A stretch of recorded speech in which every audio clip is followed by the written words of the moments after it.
Le commentaire de Fred Bérard. Yes, dernière de la semaine déjà, et avec Fred, ben comme on le faisait les vendredis, ce sont vos questions ce matin. Est-ce qu'il est fin prêt? Est-ce qu'il est d'attaque pour ça? Fred, bon matin. Fin prêt, je sais pas, mais prêt, oui. Ouais. Fin, on verra. Fin, on verra. pas toujours fin, mais le vendredi, d'habitude, ça se passe bien. Ouais, ça dépend. Ça dépend. Ça va au mérite. Oui, oui. Les questions abondent ce matin, c'est le fun. Wow. Les gens ont repris le beat assez rapidement. Depuis 6 heures ce matin, je leur dis d'écrire, mais c'est pas grave. Il reste qu'ils l'ont fait. Alors, on les remercie d'avance. Est-ce que tu voulais y aller d'abord d'une question instaurée hier? Quiz. Le quiz à Fred, attends un peu. Le quiz du prof. Je te pars, évidemment, le petit thème à l'instant. C'est parti! C'est l'heure du quiz du prof. C'est bien ronflé. C'est le thème le plus étiré de l'histoire. Ouais, là, as-tu du temps à meubler tant que ça? Ben non, pourtant, il est 6 secondes, mais il paraît long parce qu'il s'est étiré comme ça. Surtout si on en parle pendant 30 secondes. Ouais. Ça, c'est notre style. On mange la question oui. d'aujourd'hui, Yes. écoutez, ben ça, c'est une belle question que j'ai improvisée. Ça fait 12 secondes parce que j'avais oublié la question. Alors, qui était la conjointe du grand philosophe Jean-Paul Sartre? Oh, Madame Sartre. Je vous donne 4 choix. Marilyn Monroe, Oh. Simone de Beauvoir, Hannah Arendt, Michel Richard. Il y en a 2 que j'élimine rapidement. Hey, les préjugés. On ne sait pas. OK. C'est parti. On attend vos réponses. À vous de jouer au 825-255-9909. Il n'y a rien à gagner autre que l'honneur ce matin. On mentionnera les bonnes réponses et ceux qui ont la bonne réponse un petit peu plus tard, bien sûr. D'ici là, ben, on est dans vos questions, les amis. Alors, es-tu prêt pour la première? Absolument. On part fort. Bonjour Serge. Voici une question pour Fred. Selon lui, est-ce que Madame Janotte est ministrable? Et est-ce il part à rire. Et est-ce qu'elle a des chances dans le prochain remaniement de M. Legault? Oi, oi, oi. Vraiment, là? Ben oui, il faut que tu sois honnête.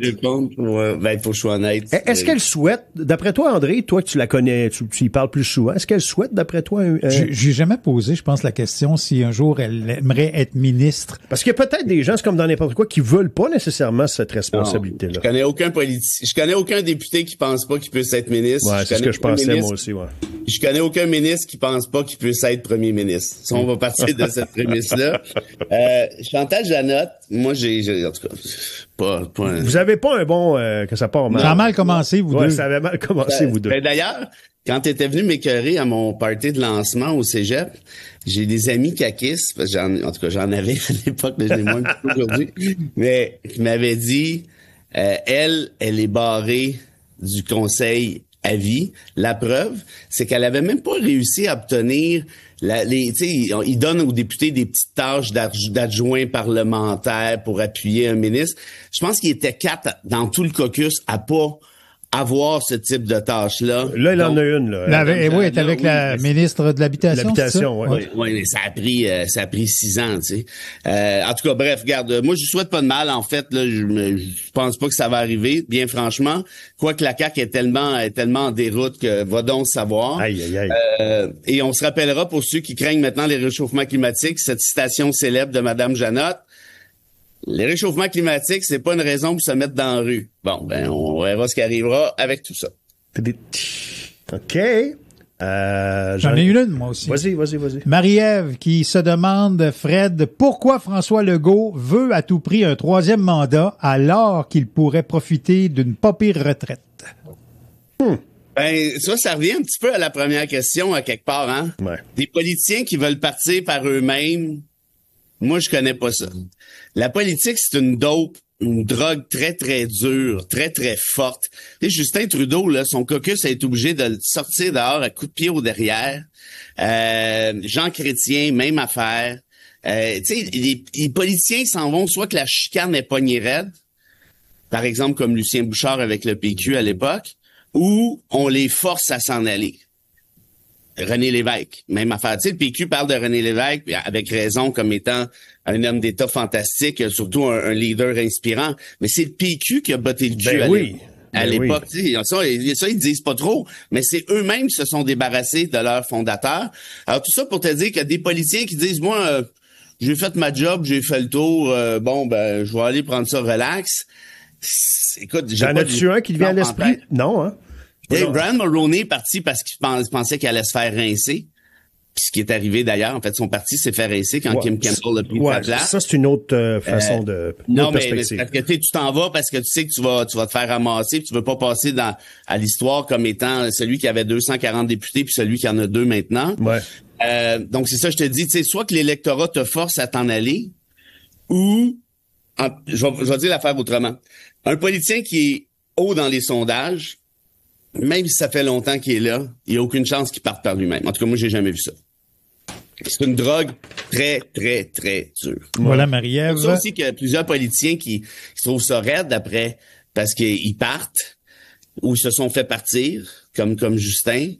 Puis là, ils sont tristes, là. C'est du jour au lendemain, tu te dis, t'as plus le droit de faire d'héroïne.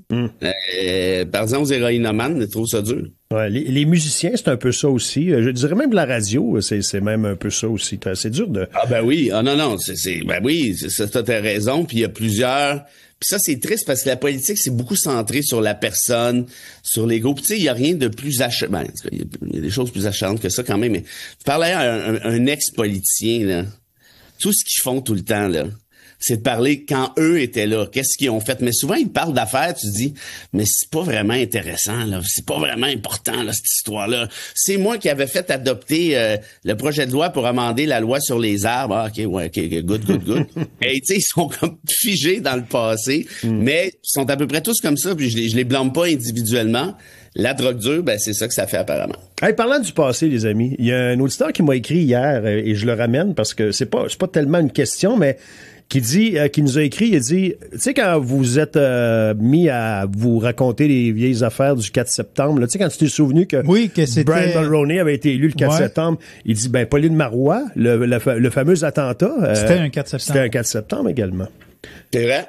Ben, c'est vrai. Mais je me souvenais plus que c'était le 4. Moi non plus. Septembre, Moi non plus. André, tu te souvenais pas de ça, toi? Non. Je me rappelais de Brian Mulroney, mais je me rappelais pas de... Très sélectif, cette mémoire. OK. J'en ai une autre question. Vas-y. Yvon qui dit, Monsieur Bérard, vous disiez hier matin qu'il manquait plus de 4000 profs, alors que c'est plutôt moins de 3000, à peu près 2800. Pas une question, ça. Ben non, mais... C'est une remise... C'est une remise... En fait, le 4000, moi, c'était les chiffres d'il y a 2 semaines, peut-être. Alors, tant mieux si on a pallié au truc. Mais je sais qu'à l'époque, je dis à l'époque, à la fin août, Bernard Drinville a lui-même annoncé qu'il en manquait plus de 4000. Alors, évidemment, j'ose croire qu'il a réussi à pallier en partie à la situation, mais... s'il en manque encore 2800, on est quand même... C'est quand même 2800, ouais. Je trouve que t'es 2800 profs, je veux dire, c'est pas rien, mais merci de la précision, là. Je m'obstine pas du tout, là. Mes chiffres dataient d'il y a à peu près, 10 jours, 2 semaines. OK, Pat, qui te lance comme ça, il dit, mon oncle Fredo, est-ce que tu vois des similitudes entre la Gestapo d'Hitler et la Gesta Trump qu'il veut instaurer un peu partout? Absolument. Absolument. ICE, pour ceux qui savent pas, on a parlé un petit peu au printemps, mais en tout cas, moi, je vois pas de pire police actuellement en Occident. Ces gars-là débarquent, souvent, ils n'ont pas d'éducation, ils sont pas formés. Nous, nos policiers, prenons juste l'exemple du Québec, ils vont à Nicolette, il y en a maintenant qui vont à l'université, alors qu'à l'époque, dans les années 40-50, la seule exigence pour être policier, c'était de mesurer 5 pieds 7. Ouais. Ça, c'était une manière d'exclure les femmes, premièrement. Ouais. Puis, deuxièmement, on veut quelqu'un d'assez gros pour donner des claques à la gueule. C'était pas super sophistiqué, on s'entend bien. Alors qu'aujourd'hui, je sais, moi, j'ai déjà enseigné à des policiers en droit à l'Université de Montréal, là, des cours du soir et tout. Ouais. Y en a là-dedans qui sont super brillants, cultivés et tout. Et là, le ICE Ben, regarde, t'as 18 ans, parce qu'ils ont baissé l'âge, là, récemment, avec Christine Noël. T'as 18 ans, on va te donner un beau bonus de 50 000. Ils mettent un foulard, ils leur donnent un foulard pour se mettre ça d'en face, pour se cacher la face. Ils sont pas identifiés, ils ont pas de name tag.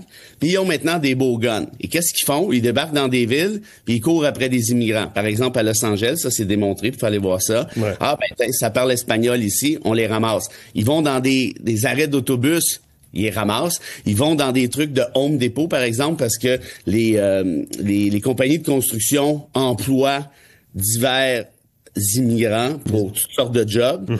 Puis là, ils passent la razzia. Et là, il y a de plus en plus de kidnapping de femmes. Pourquoi? Parce que les gens se font arrêter, puis ils savent pas par qui ils se font arrêter. Tu sais, ils disent pas c'est le ICE ou quoi que ce soit, là. Puis là, ils te mettent dans une espèce de panier à salade, une espèce de vanne noire, essentiellement. Alors, puis pourquoi il y a des femmes qui se font kidnapper maintenant? Mais c'est parce que n'importe qui peut se faire passer pour quelqu'un du ICE. T'as juste à t'habiller en noir puis te mettre un foulard d'en face. Et ils violent les ordonnances judiciaires. La Cour dit, vous n'avez pas le droit de faire ça. Le ICE dit, je m'en fiche. On leur a donné des objectifs d'arrestation de 3 000 par jour qu'on met dans des centres de détention, notamment Alligator, Alcatraz, qui est en train de se faire fermer. Cela dit, ça, c'est une bonne nouvelle. Mais pour le reste, il y a un rapport du Sénat américain d'un démocrate qui est sorti. Il y a plus de puis il n'y a pas eu accès à grand-chose. Il y a eu plus de 500 atteintes aux droits fondamentaux dans les centres de détention détenus ou détenus par le ICE. Par exemple, des viols d'enfants, des viols de femmes enceintes, des affaires, écoute, épouvantables. C'est vous pouvez aller le voir, c'est sur le site du Sénat lui-même, là. On peut pas l'accuser de pas tenir la route.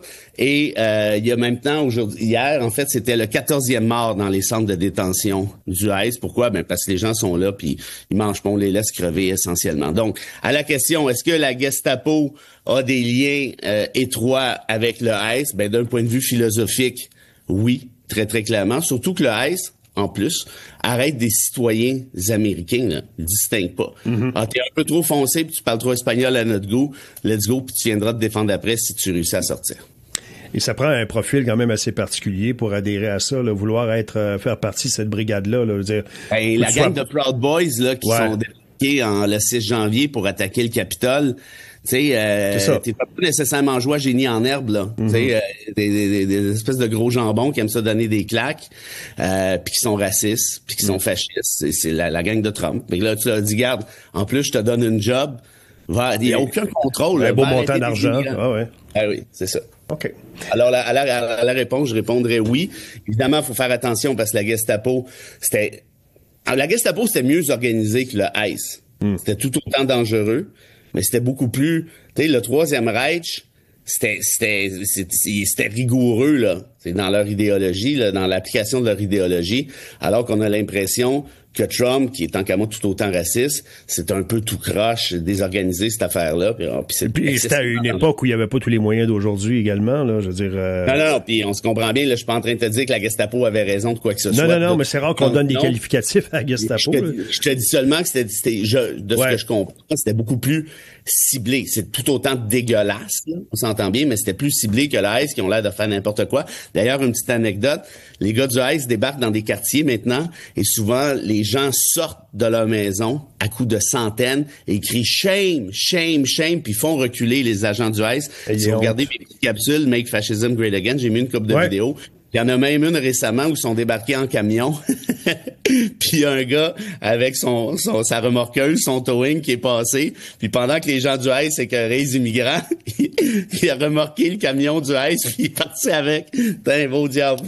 Toujours aussi pertinent et intéressant tes capsules. On suit ça quotidiennement, Fred. Si vous le faites pas, faites-le. OK. Éric veut nous ramener du côté du Canada. Il semble avoir des petits reproches à Mark Carney, mais il veut t'entendre là-dessus.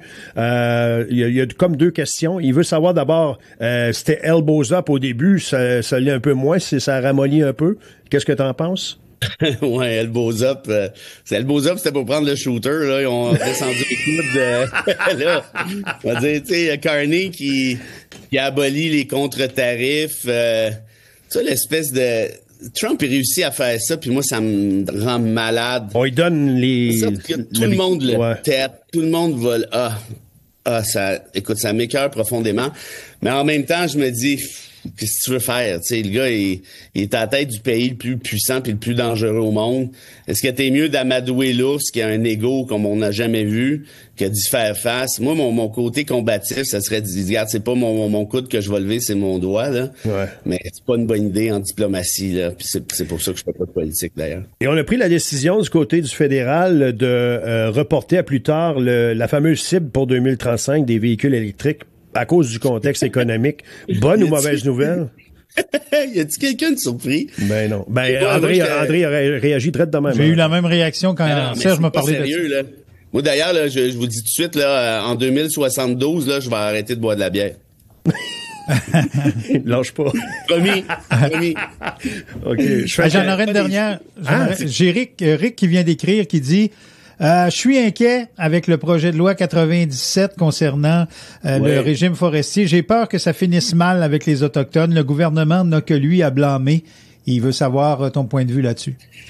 Ben, je vais être obligé de divulguer mon conflit d'intérêts dans un premier temps. C'est moi l'avocat du MAMO, du regroupement autochtone des gardiens de territoire. D'ailleurs, j'avais des membres de ceux-ci qui étaient chez moi jusqu'à très tard hier soir. Je vous dirais qu'on a beaucoup, en tout cas moi je considère qu'on a beaucoup à apprendre de nos amis des Premières Nations du monde. En tout cas, hier, là, c'était une soirée là, fantastique. Ils m'ont appris plein d'affaires sur l'histoire, plein d'affaires sur la culture, les traditions. Et moi, je suis d'accord. C'est Eric qui a posé la question, André? C'est Eric, ouais. Oui. Ben évidemment, je le répète, je suis en conflit d'intérêts, mais moi, je suis d'accord avec vous, Eric. Le projet de loi 97, c'est une catastrophe. Le gouvernement Kakis a donné aux forestières le pouvoir de gérer nos forêts essentiellement. Et ce que font les membres du MAMO, c'est de dire, ben non, ça n'a pas d'allure, nos ressources naturelles, vous pouvez pas passer là-dessus comme si de rien n'était. Et là, je sais qu'il y en a qui disent, ouais, mais là, les Autochtones, puis il y a des jobs et tout. Je vous ferai remarquer que toutes les manifestations, je le sais parce que je suis là-dedans depuis 2 mois, toutes les manifestations ont été pacifiques. De la première à la dernière. Il y a eu absolument aucune violence.